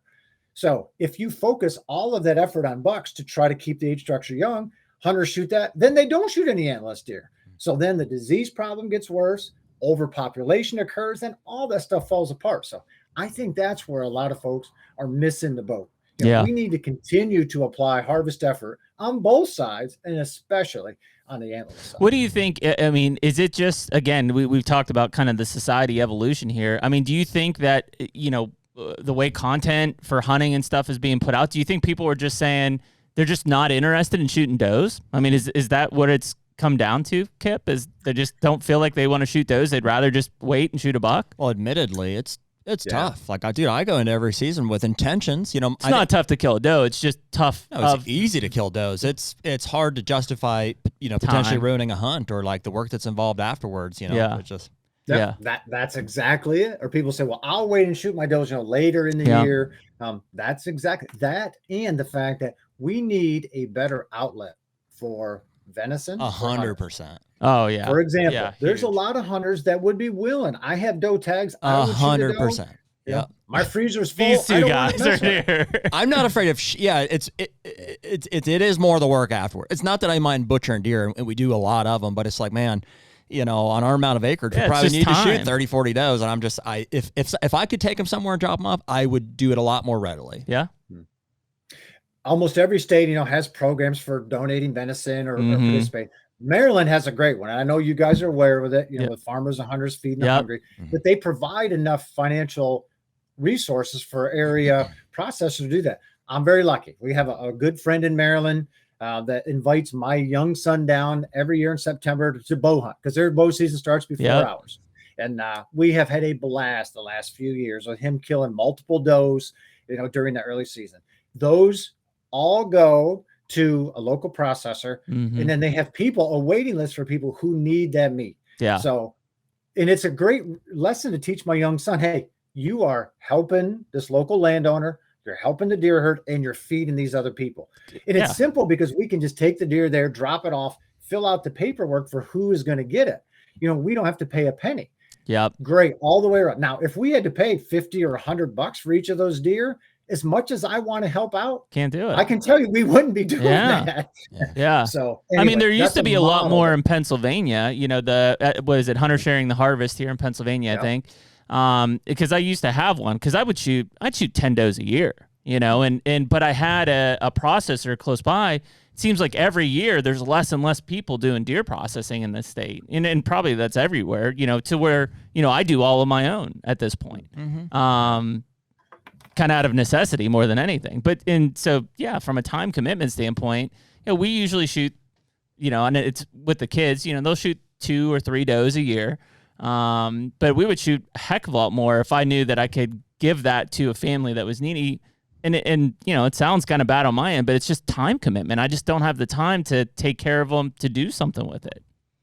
Yeah. And you're certainly not alone in that. There's a lot of hunters like that. So solving this issue, on shooting enough antlerless deer, and particularly from a disease end, every state or almost every state needs, a better system for that. And the legislature could solve it. They could allocate monies to, like our Hunters Sharing the Harvest, where every hunter had the ability to, or almost anyway, Yep. the ability to take a deer to drop it off. So, we would feed people that need fed. We would do a service to our, what our game commission wants, service to the deer herd. It'd be great all the way around. And I firmly believe we will not solve this issue until I agree. that part is taken care of. Well, And it's 'cause something that is solvable. They've increased this year here in Pennsylvania. They increased doe allocation. This goes back to the opportunity thing. They've been pushing it. We've increased doe app, and it's like just giving out more doe tags is not going to kill more does. Well, they've changed the whole not gonna process do too. They've made it. I don't know. Yeah, Monday. Well, this will already air. So it was June 26th. You can buy your license and you can buy your doe tag right away. No more pink envelopes or anything like that. Yeah.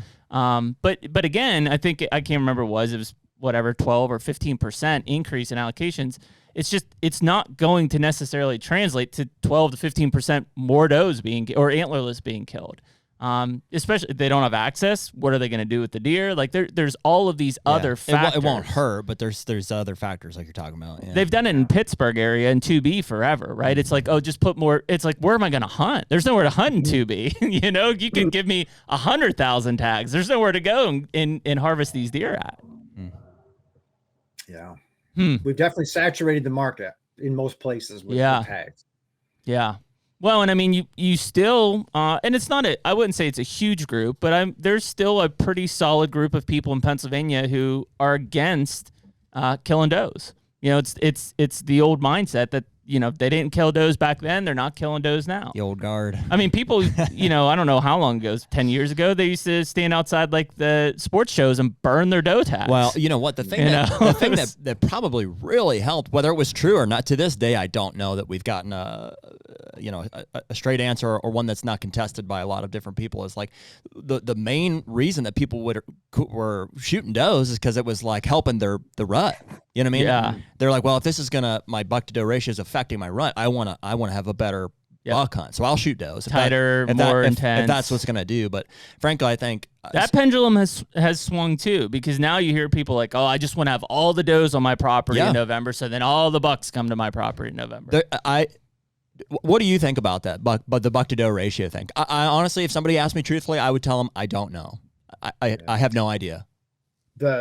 It absolutely helps from a hunting standpoint to have bucks on their feet having to search for does. So if you're in an area that has very, very few deer, there is value in waiting until after the rut to shoot does so that you have some deer there. Pennsylvania, we don't have that place.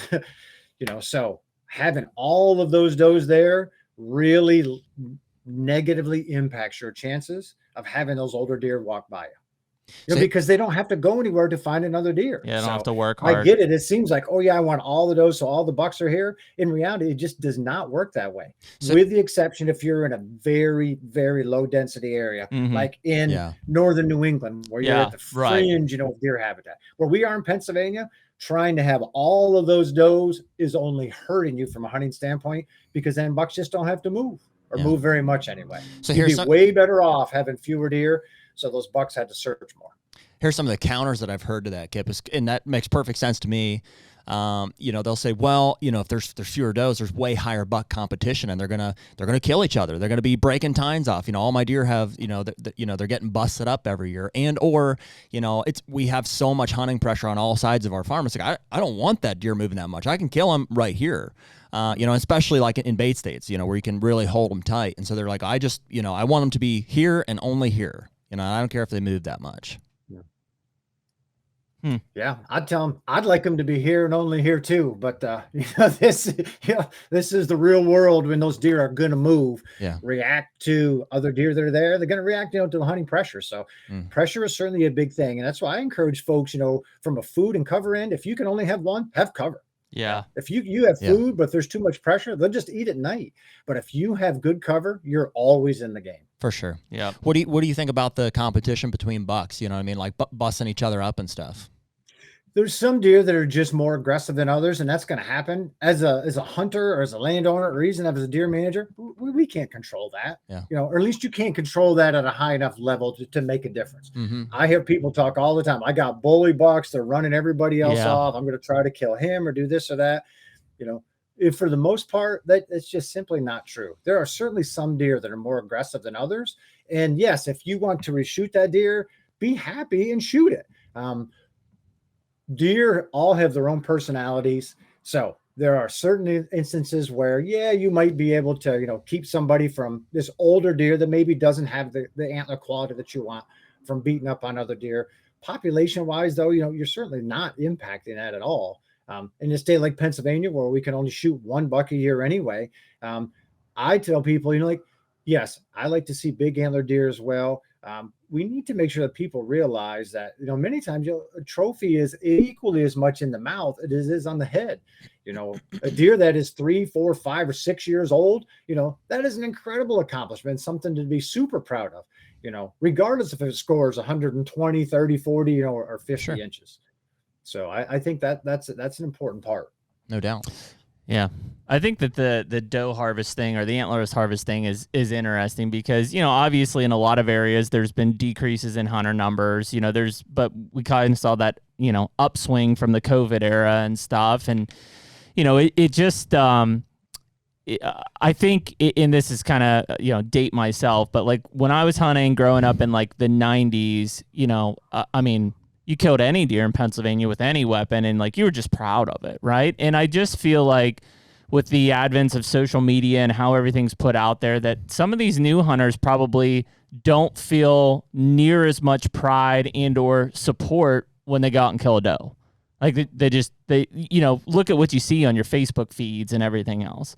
Back, in the 90s and stuff, you hung that doe up, you celebrated, you did, it was a huge thing, whether you were at a camp or at home, it didn't matter. Now, it's also that is probably the bigger part of it, but it's also the advancement of weapons. Sure. We talk all the time about, it's easier to kill a deer today than ever before. Yeah. I can go to Dick's Sporting Goods or wherever and buy a crossbow or a rifle season. And it's like, they're just better. I can go out on public land or whatever and pretty easily take a deer. Like it's not that hard compared to, like you're saying, 20 years ago. Yeah. So there's that too. Yeah, it's interesting when you see, because I agree, Kip, that the fact that we talk about these deer densities and stuff, and we talked about it with the baiting aspect in Ohio too, but when you look at these deer densities, it definitely feels like and not to like pin it on the QDMA side, but it felt like for a while there, people really adapted the QDM mindset of, I want to balance this herd with the habitat. I want to create healthy herds, older age structures. All of a sudden, in the last 3 to 5 years, it really feels like it's just, I just want, as many deer, in this soybean field or in this brassica plot as possible. And that wasn't the mindset 5 or 10 years ago, I don't think. How so? What do you mean by that? Well, it just seems, so think about like, again, it's easy with social media now, but think about some of these guys, whether it's Drury's or whoever else, they're sitting over a 3-acre bean field in November and there's 55 deer in this field, right? That's probably not good for that property. That's probably way too many deer for what they're hunting, right? And again, not saying that they're not managing that herd and stuff, but from a population standpoint, we've kind of swung back to where people just want to see a whole bunch of deer. Well, I mean, you're talking mainly about like the late season, right? Which is even early season. I mean, did go in, it's when this airs, it'll be July, but drive past a bean field, in some of these areas, in Pennsylvania right now, and you may see 50 or 60 deer in that bean field. Huh. That's probably too many deer for that area. I hadn't really heard I haven't heard a whole lot of that. Like what would you say right now?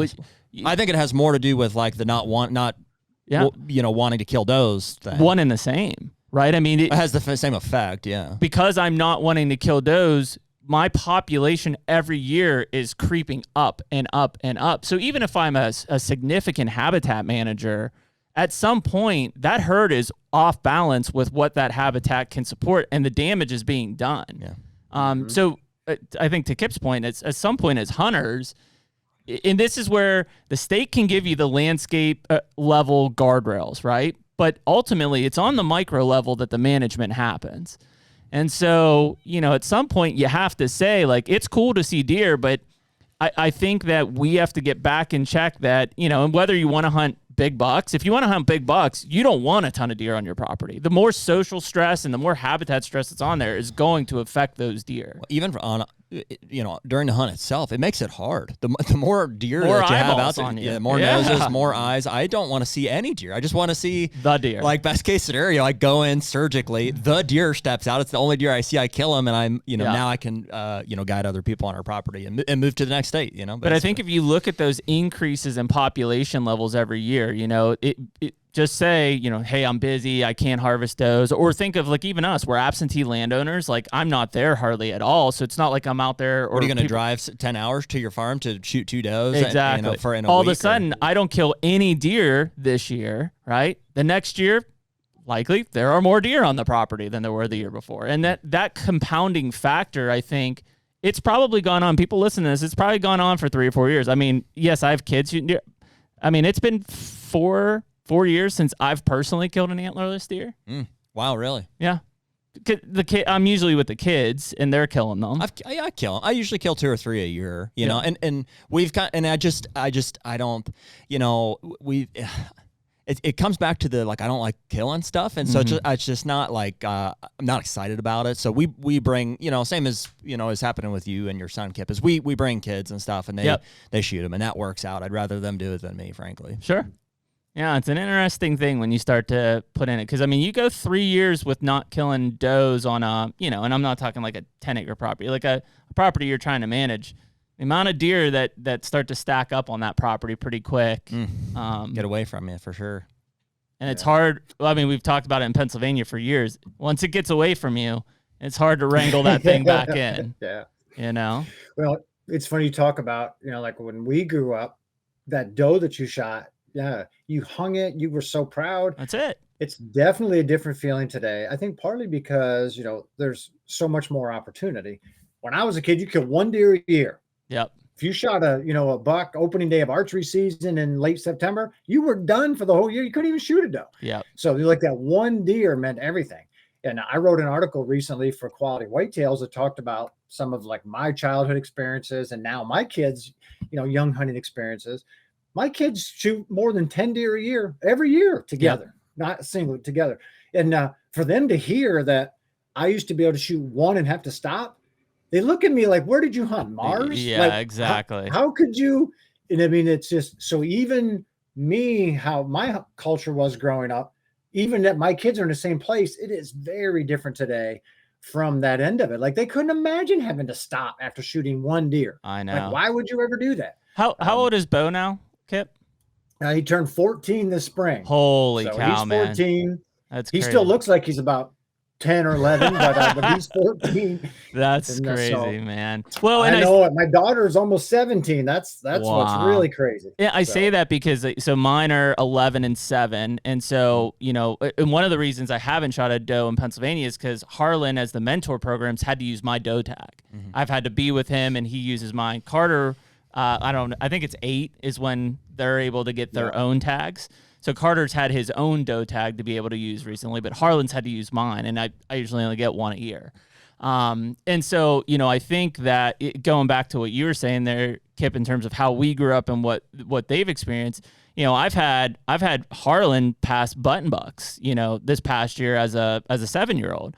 I mean, when I was 12, I was knocking button bucks off their feet, and so it's just, it's such a just dramatic change to, 20, 25, 30 years ago that it's hard to, I don't know almost what's right for them or where to guide them to, because it's just so different than when I grew up, right? Like, right now I could tell them, hey, you guys kill whatever you want. Well, Harlan's been hunting since he's 5. He's already killed 2 bucks and a doe, or 2 does. And it's like, yeah, man, if you don't want to shoot a button buck, you don't have to. Meanwhile, I didn't even pick up a gun, till 5 years later. So it's just, it's a hard thing, but we keep hammering on the fact that, and I love this about seeing, because I see Bo working on the farm all the time. Those kids have to just have an appreciation for the land and being outdoors, because I think, to your point, how it is easier to kill deer in today's hunting society. They don't have that struggle and that suffer that just, that we all kind of, experienced, that just hooked us for life. I mean, we were just, without it, we would have been, I know, left clueless, right? So how you get them connected with the land, whether it's farming or hiking or fishing or what, catching crayfish, and I don't care what it is, that's probably the best way to continue to hook them in the outdoors in today's society, because, these kids are flaking off left and right because they can do whatever they want, whenever they want, and it's easier to kill deer. Yeah. One thing that's actually encouraging with relative to the antlerless side or just the appreciation is we see many of the new hunters are every bit as happy to shoot an antlerless deer, and particularly through our field to fork programs. Yep. As we mentor adults who haven't hunted before, it is very refreshing. Certainly, they like antlers, they understand those bucks, but they are every bit as excited to pull the trigger on an antlerless deer. And so for me, and I mentor a bunch of them every year, I like that a lot. I mean, it feels nice that, it doesn't have to be a specific buck or a specific age. Let's just go hunting, let's go hunting. And a lot of those seasons, because in Pennsylvania, where we have that early antlerless season, which I think is great, we get access to a lot of private lands that we probably wouldn't otherwise, right? Because these hunters can't shoot a buck anyway. Yep. So the landowner doesn't have to say no about a buck. They're there, they're helping shoot antlerless deer. That is one of my favorite times of the year, outside of hunting with my kids, is being able to mentor folks and just seeing, be, every bit as happy with a doe as, 150-inch deer. So, and that I see that repeatedly with these new hunters coming in. Someday that might change with them, but, for now it's not. And I think that's good for the sport. I think that's very, very good. And it's encouraging to see. I'll be interested to see if we see a kind of a revert here at some point. I mean, there's been a lot of emphasis, and we're guilty of it, put on, kill mature bucks and bigger bucks and things like that, which frankly, when I was growing up, even people our age, when I was growing up, that wasn't even reality. Like, there weren't any. There weren't any. You couldn't do it, right? I wonder if you start to see a revert to the experience side, I guess is what I'm getting at, that where people are just like, and Cody DeQuisto was kind of one of these guys. Yeah, he's killing big bucks, but he's like, man, I'm not using cameras. I'm just going in and reading sign. I'm just hunting, right? There's something to that I think we see a resurgence in that in sometime in the near future, because the reason that most of us hunt, yes, we love it. We love the challenge of it. At some point, if we continue to evolve as whether it's weapons or trail cameras or technology, whatever, to make this thing easier and easier and easier, at some point we say, I kind of want to make this. What am I going to do to make this harder? What is going to make this a challenge? It's a distaste for killing the biggest deer possible by any means possible. And we definitely feel that as well. Yeah, we still want to kill the biggest deer possible, but not by any means possible. Yep. And, I think our position on the opportunities and all those things are kind of geared to where, like, we don't want to put ourselves at an extreme disadvantage to where it's almost not even possible. But we obviously don't want to take opportunity and especially experience. I'm more concerned, frankly, with the experience that people are having in the woods than the opportunity that exists for them to do it easily. Agree. Yeah. Interesting. Well, Kip, we know you got a meeting coming up, man, and we appreciate you jumping on and sharing some information. One of the last things, because I know there's going to be, just because we always stir the pot on this, there's going to be a lot of people listening to this and saying, well, man, what about X in Ohio or this in North Carolina? Where can people come to find out more information for NDA, and even especially as you get to the advocacy part of what you guys are working on and what's active out there? Because I think, to your kind of own admission, you guys don't give yourself enough credit for the advocacy actions that you're doing out there. It's kind of, you're out there doing your job, but I think people would be really appreciative of the NDA knowing what they're out there actually doing from an advocacy standpoint. Yeah, they can go to our website, which is deerassociation.com. All the resources that we have are there. They can find out any educational items. They can go to the Advocacy Center and get everything, on a state-by-state basis or at the federal level, what we're doing. So very easy to find. Or if they have questions, something that I said today, or maybe they were hoping I was going to say that we didn't touch on, my email is kip@deerassociation.com, just KIP.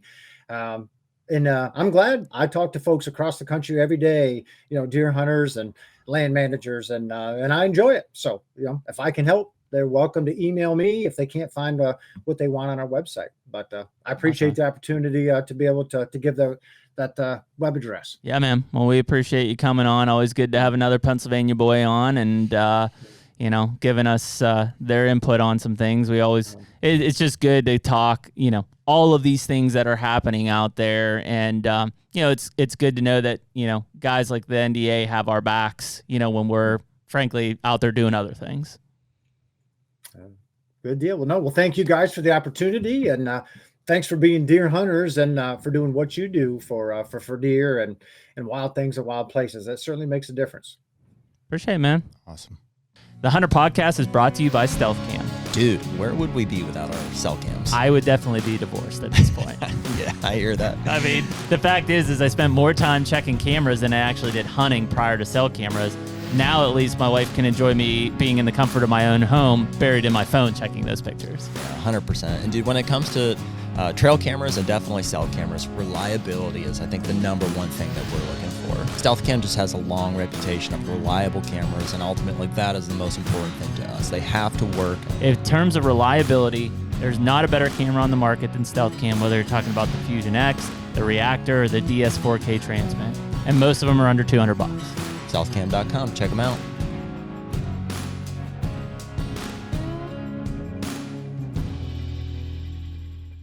Very good. Good to have Kip on, and yeah, man, it's interesting as we get into that. Not to give us too much credit, of course, because we're humble. We're on to something with this opportunity experience thing. We're all over it. Yeah. We are all over. And again, it's not to, again, you can jump on. I don't care about baiting. I don't care about whatever. You cannot continue to enhance opportunity without sacrificing experience. It's a limited resource. That's it. It's the only argument that needs to happen. And people don't want to hear it, especially like when you have declining hunter numbers. Yep. You know, I mean, that's the knee-jerk reaction. Well, and people will say right now, and we're part of it, do we have declining? Because, I mean, look at the boost that came from COVID. I think we're now coming back down from that. I think we do. I believe it. I mean, if the numbers are that we have less sales then I believe it. There's less numbers. Mm-hmm. What seems to be, overlooked is that we have, while it may be less people, we have people spending way more time in the woods than ever before. Yeah, because of the evolution into an archery season by means of, crossbows. And things like, I mean, mainly it's and even those crossbows. have now had enhanced season lengths. Like Pennsylvania at one point in time was like whatever, first weeks length of October to, November 9th. Now it's like up until whatever the week before dude. Thanksgiving. I don't know that we're the people to draw the line to say like, hey, the season should be this, it should be this or that. But it just seems like the people who are making those decisions, or the people who are litigating or advocating for how they're being formed, are missing it. Like they're not understanding. I bet that if they really, and I'm not saying that Kip is in this boat, but like if you really sat down and had a conversation about it, it's like they probably don't understand why we have all these opportunities. We're issuing more tags. People can hunt with whatever weapon they want. They can bait in some of these states. Like there's nothing else we can do to get people to want to hunt. Not realizing that like it was the struggle that people had to face before that motivated people to still hunt now. To still hunt. And it's a very counterintuitive thing. I can understand how a mistake like that gets made. Well, and transparently, there's a lot of people making decisions who are not hunters at these levels. Yeah, sure. And so how can you logically think, and they'll be like, well, with more opportunities, more people will want to hunt. If we make it easier, more people will continue to hunt. They don't understand that, to your point, it is counterintuitive. If you continue to make it easier, at some point people are just like, oh, it's so easy. Why would I keep doing it? Well, an opportunity in and of itself is not a bad thing. It's a good thing. It's how it's manifested itself, which is overpopulation of public lands during, I think, the archery season, and maybe extrapolate it out from that. But it's like we're listening, like we're talking to people, like that's been our experience. It's like, well, great. I want everybody to have the best hunting experience possible. Acknowledging that it's a shared resource, and like, you can't stress it out in one season over the other, or whatever that means. But it's like, it seems like everybody's experience that is exposed to these public decisions. Yeah, you can insulate yourself by buying your own piece of land and not letting anybody in. Hence the PA, sure. Right? That's what's happening. But that's not good for everybody. That's a minority. Like I want everybody to be able to have a good experience with as much opportunity as possible. And the reality is, when you overdo opportunity, it limits the quality of the experience. It just does.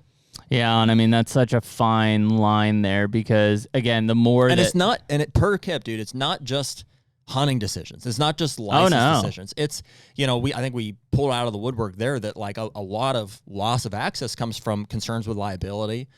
People are idiots and nowadays. People being idiots. I mean, that's what it comes down to, is like, if I'm a non-hunter, do I want this guy with a high-powered rifle walking around my property shooting at any deer that he's... No. Well, and I don't think they care inherently. It's that guy that I used to let hunt with a high-powered rifle, shot my house, shot my horse. There's extreme examples, but like... you hear it, though. You hear it, and or just they were disrespectful. They rutted up my yard, and and things do happen. I mean, people make mistakes. Sure. And I don't know. It's not solely the fault of hunters. It is definitely, there's just a societal, what's the word, like... Just change? People not wanting to be opened up to... Sure. Yeah, just, I don't know. Yeah, vulnerability on it. For whatever reason, people don't want to let people hunt, and everything drives that, whether it's hunting related, like leases and like buying stuff up, or... Well, I was going to say the same thing. I mean, the one thing that, and we've always talked about it, but, purchasing property from a hunting standpoint, I get it. It may take away access. The biggest thing, though, is this lease aspect of things. Like, I mean, listen, if you buy the land, you own the land. Like, you own the land. It's your land. The lease thing, I think, has been the biggest factor in access. And I say that because the same people may own the land who used to let you hunt there. Now they're getting a monetary benefit from somebody who's willing to pay to do that same activity. Yeah. Well, dude, and I personally think that that's a good thing. Hear me out on that. Okay. I think it's what's the word? That's Capitalism. That's capitalism. Thank you.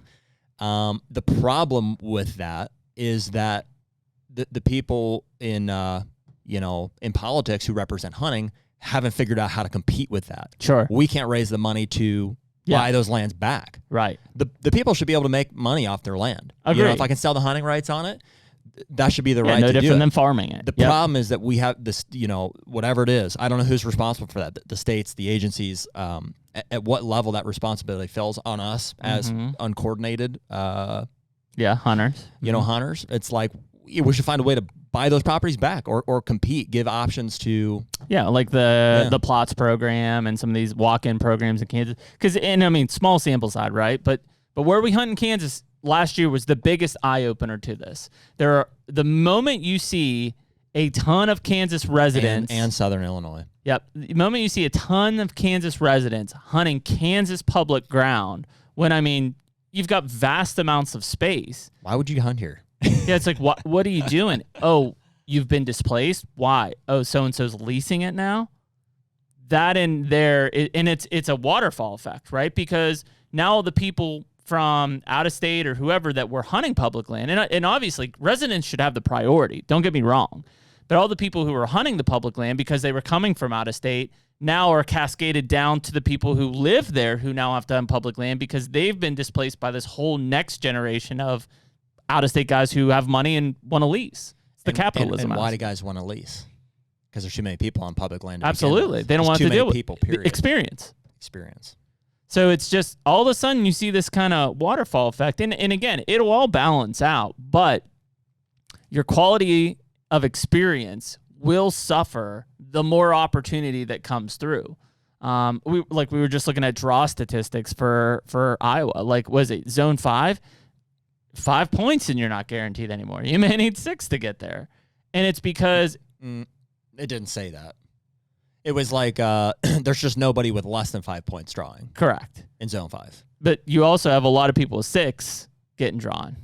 Yeah, and whether that's because they didn't get drawn at 5 right. But we don't know. Yeah. So, but again, these barriers of opportunity, right? It continues to get tougher and tougher, and Kansas is almost in every other year. North Dakota's in every other year. Like, all of a sudden, there's this kind of cascading effect that comes through, all because of it being a limited resource. And so this limited resource. Did you see that guy the other day said you should get a T-shirt that says limited resource? No, but that's a limited resource. That's a great idea. Did I say it's a limited resource? But that limited resource and experience go hand in hand. And again, you're lying to yourself if you're going to stand there and say, yeah, I don't mind hunting public land and running into all these guys. And you're lying to yourself. That it ruins the hunting experience. It should be you and the deer one-on-one. The moment you've got to take into account, well, the guys are going to do this, and it ruins the experience. Did you watch that video I sent you the other day, the Eberhart and the deer hunting dude? No. You should watch it. Okay. I disagree with a lot of things both those guys stand for, and I agree with a lot of things they stand for as well. Interesting. The at least a portion of the conversation was the crossbow debate, and we know I would agree with John Moore on that one. It's Dan's name, Dan Schmidt. Dan Schmidt. Yeah, Dan is for crossbows, right? And I don't. 4 crossbows for everyone. Yep. Total opportunity, and I can't get mad at anybody for wanting that. I think that's kind of a lot of what our conversation has been about is not understanding that over opportunity is decreasing experience for a lot of people. I agree. It's hard to wrap your mind around that unless you've had 130 podcasts where you talk to everybody about it and you get perspective. Mm-hmm. Not that we're the authority on it by any means, but we understand. I think we're just trying to get everybody's point of view on it to be able to kind of rationalize what we're thinking here. Yeah, 100%. And so basically, one point that Dan made was well, it's my land. I worked really hard for this land, and I want to shoot what I want off of it. Mm-hmm. And I couldn't agree and disagree with that anymore. Because you agree that you did work really hard. It is your piece of dirt.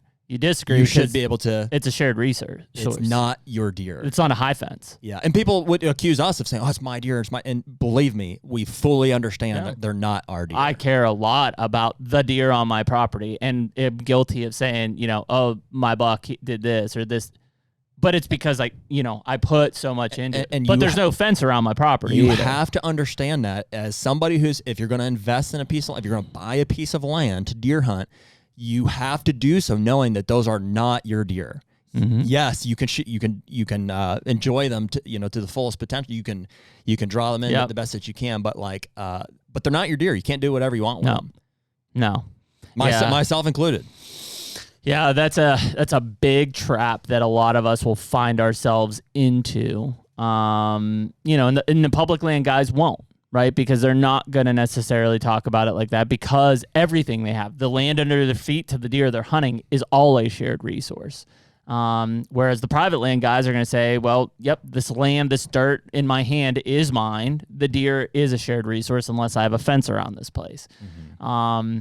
But and this is where it's not a knock to the public land guys, but you can't do anything on the public land to enhance that land under your feet to be better for the deer. You can't do anything. It's not your property. You can't cut things. How can you knock a public land guy? I mean, that's not their... No. I'm just saying from a shared resource standpoint, the reason we often, as private land guys, feel very much attached to these deer is because we do so much on the land that we do own and can manipulate. Dude, I personally have felt just as attached to some deer on public land as I have on private land. Yeah. I mean, I don't think there's a difference in attachment to deer, as much as maybe it's that much more abundantly clear that the deer don't belong to you on public land. Yeah. When the guy walks in, the exact same is true on private land, but you control the land under your feet. You have, more of a stake over their domain, it's a buffer. Yeah, you got a buffer that nobody else can come in. That's right. Yeah, it's a weird thing. Well, because I mean, what if on public land you could go in and say, "This is my part of public land. Nobody else can come on it." Wouldn't that be great? Well, I mean, go down this rabbit hole for a second. And obviously, everybody listening to this is going to say, well, yeah, of course. I walk onto your land to kill that deer. Well, that deer's not yours. Mm-hmm. So what am I guilty of? Trespassing. You used my land to access. Am I guilty of poaching? Are you guilty of poaching? I think so. Wouldn't it be implied? Why? Because you're trespassing while you're doing it. I'd have to Google the definition of poaching. It's an interesting thought process. But I think using it's not your deer. A legal activity that leads to the harvest of deer, I guess this would be we don't have it pulled up, but that'd be my assumption. So yeah, because you trespassed. Mm-hmm. What's interesting is, and there probably is, there's language on it, I'm sure, but shooting over a fence. Yep. Because you're not physically going. How many tree stands do you see on property lines? Yeah, and it's generally accepted, if not, completely accepted, that shooting a deer across somebody's fences is illegal. Yeah. And I think it may be because the deer is standing on your property, maybe literally worded, which is not a shared resource. It's a fine line because that deer is not your deer, but it's occupying and standing on property that is your property. Say that again. So that deer is not your deer, right? But it's standing on ground, property that is your property, your own. Well, yeah, I mean, non-shared resource. I mean, this is what it is. So if I'm on the other side of the fence and I shoot that deer on your side of the fence, and then it runs over and dies on my side of the fence, are we good? Yeah, no, not good. It's a weird situation, man. As you get into that, I'm stuff. Sure, ethically and morally, of course not. From a legality standpoint, do we know? I mean, I would assume you can't. Well, I think does that come with air rights? Yeah. So, essentially, maybe your arrows and my air rights. I mean, because that is true. You own your air rights. It's a weird situation because that deer is a shared resource on my private resource. Mm-hmm. Yeah, well, just like what else is that way? I mean, all wildlife, right? All wildlife. Yeah. Waterways, waterways. I think have some. I don't know if that's a state jurisdiction. Is it? Yeah. Where certain places you own the ground under the water, which means if it's navigable, I can float without trespassing. Yeah. So like, the Ohio River, for example, is owned by the Commonwealth Correct. of Pennsylvania. Yep. There are people, got one for sale right now, that own underneath the river. Yep. You can obviously take rivers. Yep. Is that riparian rights? Is that what that's called? I don't know. Yeah. Anyways, the right to use the waterway, basically. Yep. Yeah, as long as it's navigable. Like if it's a small creek, you can't take this like little kayak and be like pushing yourself down it. Has to be a navigable waterway in order to be able to travel that stuff. Yeah. But yeah, I mean, there's a lot of things like that are, kind of go either way. And I get it. It is a big thing when, the whole like, oh, well, this doesn't, no, that's a shared resource. So whatever you do on your property to that deer, how you want to hunt that deer, how many you want to kill, does affect me, which is always my counter when people say, well, why don't you just hunt like you want to and I'll hunt like I want to? Well, it's a shared resource. Yeah. Well, that's my beef with we're all hunters. Can't we all get along? Like, yes, obviously I want all hunters to get along. The reality is like we have some pretty extreme disagreements about how this shared resource should be utilized. Some people would say, well, it should only be shot with whatever. Use your extremists on both ends. Trap bows only. On the extreme opposite end, you got, poachers. Like, hey, I should be able to shoot this. It's on my property. I should shoot this. Shit. Whenever. And everybody in between. And, the reality is, I think without some sort of management. Which is why you have framework from the state agency. That's what game laws and things are put in place for, is to give you framework. Now, it's just like rights in general. It's like, yes, this is America. We all have rights, but we still have laws, that kind of keep order. And yeah, you can have too many laws for sure. And some laws are stupid. But there has to be a framework, to make everything. Otherwise, work the shared resource disappears. That's what it comes down to.